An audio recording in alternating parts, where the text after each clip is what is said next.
வணக்கங்க. நம்ம குதிரவாளியில் இன்றைக்கி மிளகு பொங்கல் எப்படி செய்கிறதுன்னு பார்க்கலாம்.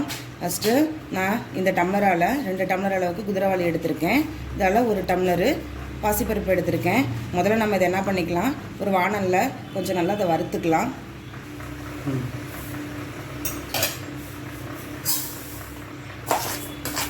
கொஞ்சம் லைட்டாக வறுத்துக்கலாம்.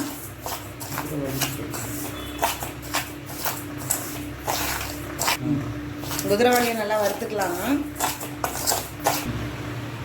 பருப்பையும் வறுத்துக்கலாங்க. லைட்டாக செவந்து வரட்டும். உங்களுக்கு வறுத்து எடுத்து வச்சுட்டு காட்டுறேன். பாருங்கள், ரெண்டையும் நல்லா வறுத்தாச்சு. இப்போ இதை நல்லா கழுவிட்டு ஒரு குக்கரில் நம்ம குதிரவாளியையும் பருப்பையும் நல்லா கழுவிட்டு வச்சுருக்கேங்க. இப்போ நம்ம ஒரு குக்கரில் இதை நம்ம சேர்த்து தண்ணி விட்டு நல்லா ஒரு 4 விசில் வர்ற வரைக்கும் வேக வச்சுக்கலாம்.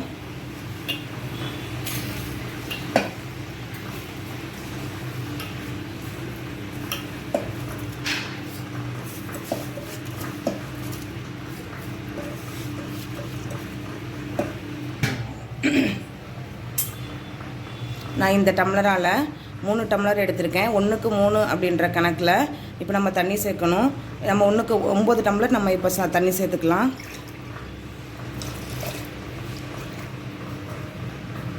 உப்பு சேர்த்துக்கலாம்.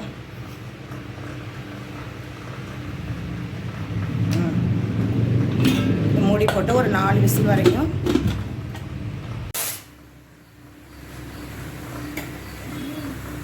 அடங்கிடுச்சு.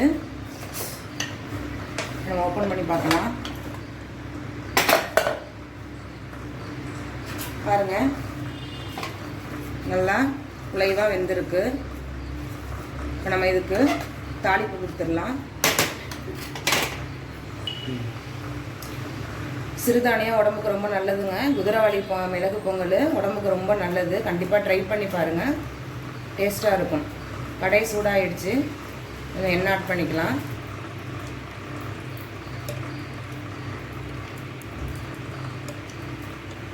மூணு ஸ்பூன் நெய் காஞ்சோன்னா சீரகம்,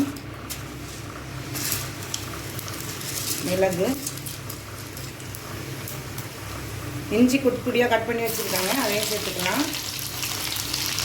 முந்திரி, காஞ்ச மிளகாங்க ஆட் பண்ணிவிட்டு பொரியட்டும். பெருங்காயத்தூள் ஆட் பண்ணிக்கலாம்.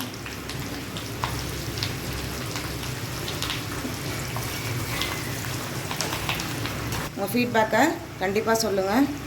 இப்போ அதை ஆட் பண்ணிக்கலாம்.